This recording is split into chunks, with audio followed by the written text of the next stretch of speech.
সংসদীয় রাজনীতি প্রতিষ্ঠাতা খালেদা জিয়া দেশ এবং জনগণের সাফল্যে এই শুভ মুহূর্তটি দেখে যেতে পারেননি। আজ তাই এই জাতীয় সংসদে দাঁড়িয়ে আমরা দেশ এবং জনগণের স্বার্থে আপসীর নেতৃত্ব, ব্যক্তিত্ব, স্মরণীয়, বরণীয়, অনুকরণীয় রাজনীতিবিদ মরহুমা খালেদা জিয়াকে গভীর শ্রদ্ধার সঙ্গে স্মরণ করছি।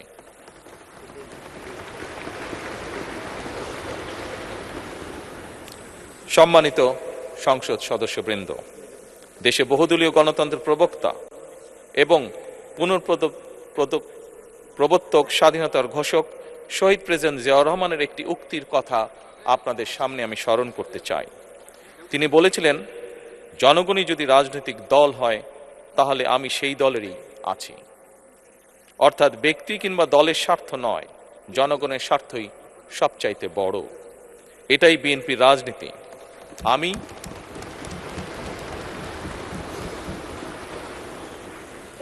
আমি প্রথমবারের মতন বাংলাদেশ জাতীয়তাবাদী দল বিএনপি থেকে জাতীয় সংসদ সদস্য নির্বাচিত হয়েছি।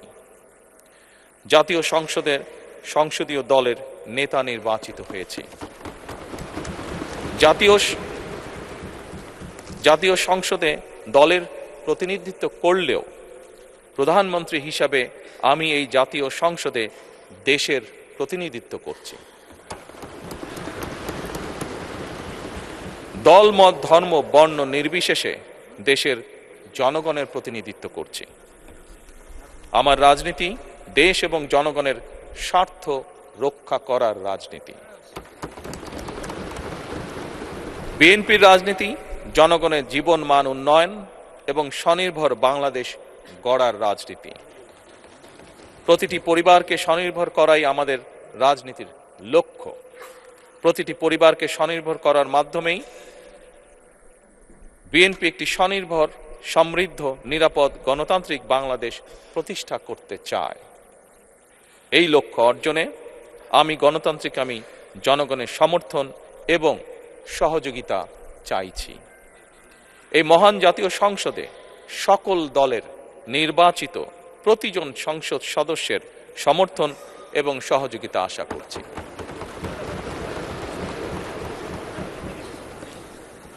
সম্মানিত সংসদ সদস্যবৃন্দ, আমি বিশ্বাস করি আমাদের দল কিংবা মত কিংবা কর্মসূচি ভিন্ন হতে পারে, কিন্তু তাবেদার মুক্ত, ফ্যাসিবাদ মুক্ত একটি স্বাধীন, সার্বভৌম, নিরাপদ, স্বনির্ভর বাংলাদেশ প্রতিষ্ঠায় আমাদের মধ্যে কোনো বিরোধ থাকতে পারে না, বিরোধ নেই। জাতীয় সংসদকে জাতীয় কর্মকাণ্ডের কেন্দ্রবিন্দু না করে বিতাড়িত ফ্যাসিস্ট সরকার জাতীয় সংসদকে অকার্যকর করে ফেলেছিল। আমরা এই মহান জাতীয় সংসদকে সকল যুক্তি, তর্ক আর জাতীয় সমস্যা সমাধানের কেন্দ্রবিন্দুতে পরিণত করতে চাই।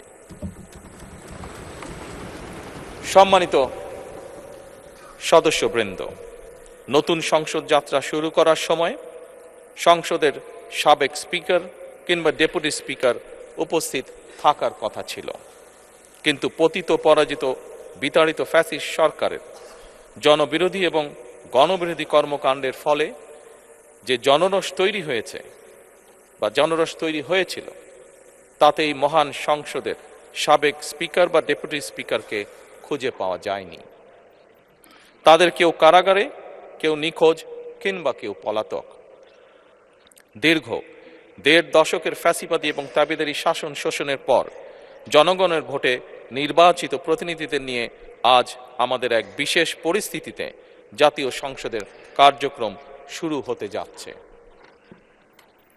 এমন পরিস্থিতিতে আমরা সংবিধান এবং সংসদের কার্যপ্রণালী বিধির বিধান অনুসরণ পূর্বক ত্রয়োদশ জাতীয় সংসদে সভাপতিত্ব করার জন্য আজ আমি প্রবীণ রাজনীতিবিদ এবং 5 বারের মতন নির্বাচিত জাতীয় সংসদ সদস্য জনাব ডক্টর খন্দকার মোশাররফ হোসেনের নাম প্রস্তাব করছি।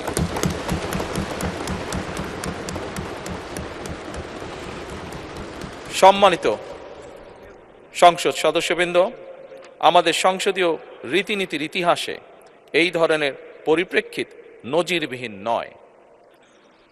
1973 সালে তৎকালীন প্রধানমন্ত্রী মরহুম শেখ মুজিবুর রহমান ওই সংসদের সদস্য মাওলানা আব্দুর রশিদ তর্কবাধীশের নাম প্রস্তাব করেছিলেন এবং তার সভাপতিত্বে বাংলাদেশের প্রথম সংসদের প্রথম অধিবেশন শুরু হয়েছিল। আমি জাতীয় সংসদের সকল সম্মানিত সদস্যকে স্বাগত এবং ধন্যবাদ জানাই। আল্লাহ হাফেজ। বাংলাদেশ জিন্দাবাদ।